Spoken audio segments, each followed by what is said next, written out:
महाराज आमच्या हाताने बरेच पाप झालेत पहिले. अरे जाऊ द्या. अपि चेत्सु दुराचारो भजते मामानंद भाव साधुरेव समंतव्य सम्यक व्यवस्थितो. किती पाप होऊन किती पाप झाला असेल. अहो त्या वाल्या पोळे इतकं तर नाही. ब्रह्महत्या राशी पातके अपार तरी सुद्धा वाल्मिक किंकर वंद्य केला. झाला की नाही वंद्य. म्हणून पाप जाय तत्वताचे उदाहरण करतो. आता तशी जर यादी पुरात घेतली तर किती जणांचं पाप गेलं आणि कुणा कुणाला मोक्ष भेटला. याच्यापेक्षा नामेची तारीले कोट्यानुही कोटी एवढं सांगतो. नंतर कधी त्याची यादी बघू आपण. 2-4 उदाहरण दाखल सांगितले कारण पुढे जायचंय. आता 10 मिनिट राहिले. विठ्ठला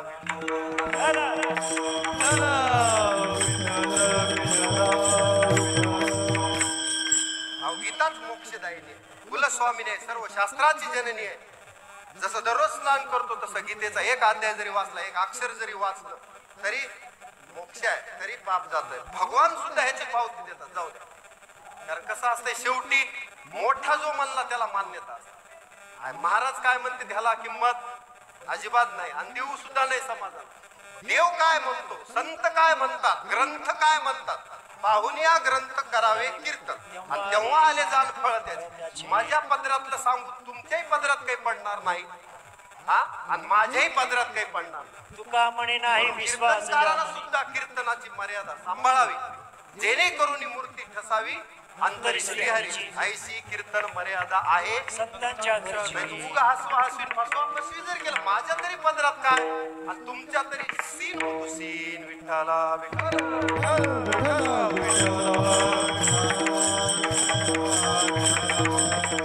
मोठ्याच आहे का. पाप जात नामदेवरायांनी सांगितलं. पाप जात देवानच गीतेत सांगितलं. 18व्या अध्यायात सर्व धर्मान परित्यज्य मामेकं शरणं व्रज अहं त्वां सर्व पापेभ्यो मोक्षयिष्यामि मा शुचः. आता याच्यावरून कोणता पुरावा पाहिजे. देव म्हणतात अरे सर्वांना सोडून मला शरण जर आलास तर अहं त्वां सर्व पापेभ्यो. कुठलंच पाप कसल्याही प्रकारचं असतो. एवढं तेवढं नाही. पापाचे कळप लहान पाप आणि मोठं पाप काहीच राहत नाही. एकदा अग्नीमध्ये एखाद्या गंजीला जर पेटवून दिलं तर त्याच्यात ओलं बी जळते आणि वाळलंही जळते. तिथं काय नसते. एकदा आग लागल्यास काय. तसंच आहे. पाप लहान असो का मोठा असो नामानं जात याच्यावर विश्वास पाहिजे. आणि ज्याचा विश्वास आहे त्याचं गेलं. म्हणून अहम त्वां सर्व पापेभ्यो मोक्षयिष्यामि मा शुचः. सगळ्यातून तुला मुक्त करून टाकतो अर्जुना. घाबरू नको.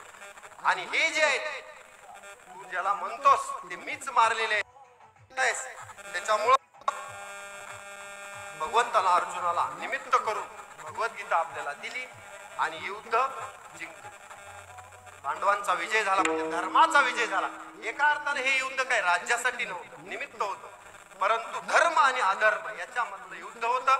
ते भगवद्गीतेत अर्जुन आणि श्रीकृष्णाचा जो संवाद आहे तो आपण 2 तासात पूर्ण करू शकत नाही. तरी सुद्धा थोडक्यात घेण्याचा प्रयत्न केला. विठ्ठला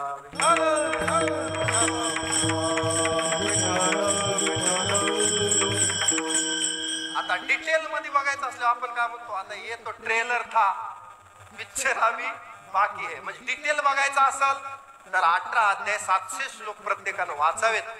कधीतरी भगवद्गीता मन लावून वाचावे. मग आपल्याला त्याच्यामध्ये भगवंताने किती वचन सांगितले. एखादा भक्त आहे तो कधीच वाया जात नाही. देवानं सांगितलं त्याचा पाप नाही. त्याचा जन्म इह जन्मनी वा जन्मांतर म्हणजे इह लोक परलोक त्याचा चांगला होऊन बसतो. क्षिप्रम भवती धर्मात्मा.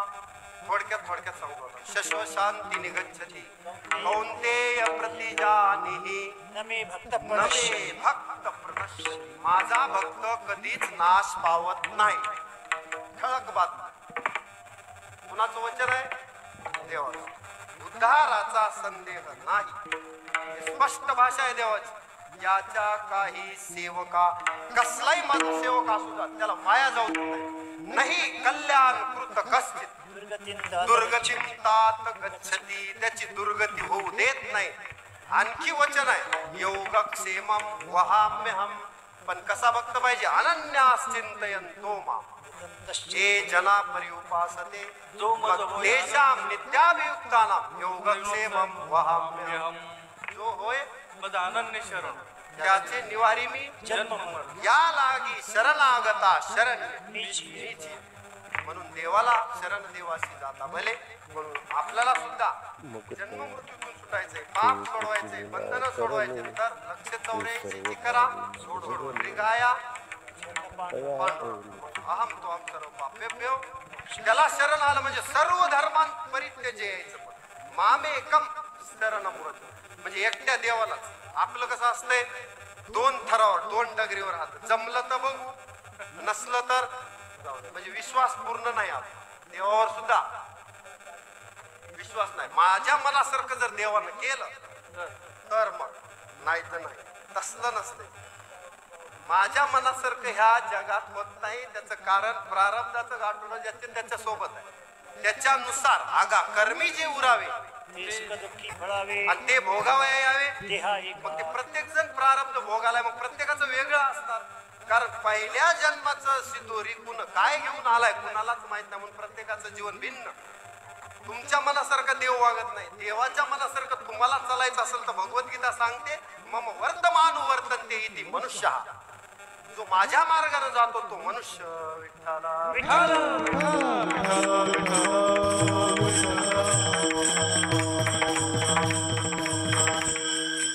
देवाचे वेगवेगळे वचन सांगितले. देवानं 18 अध्याय वेगवेगळ्या अध्यायामध्ये वेगवेगळं तत्वज्ञान सांगितलं. जगाला मोकळं करून दिलं. फोडिले भांडार दिला. आता नंतर कधी भगवद्गीतेतले वेगवेगळे वचन नंतर पाहू कधी ना कधी. आज जेवढे झाले तेवढे झाले. वेळेची मर्यादा आहे. अभंगाचं प्रथम चरण आतापर्यंत झालं असं म्हणजे थोडक्यात. तसं आता बाकीचे पण आता राहू द्या. मग नामदेवराय म्हणतात पाप जाय तत्वता मोक्ष जोडे. बर नामदेवराय गीतेचा महिमा जर एवढा आहे हा, तर आमचे बंधन का सुटत नाही? सुटतील का बंधन? गीता महिमा बोलवे ना वाचे. गीता महिमा बोलवे ना वाचे. गीता महिमा बोलवे ना वाचे. गीता महिमा बोलवे ना वाचे. गीता महिमा बोलवे ना वाचे. गीता महिमा बोलवे ना वाचे.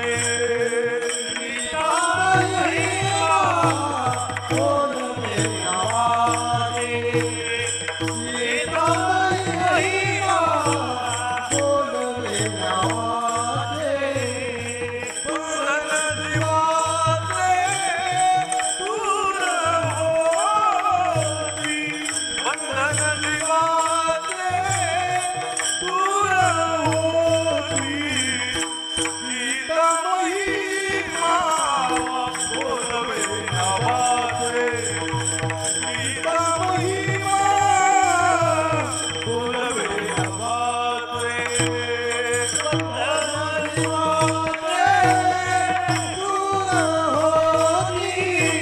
बंधन जीवाचे दूर होती. गीता महिमा बोलवे ना वाचे. गीता महिमा बोलवे ना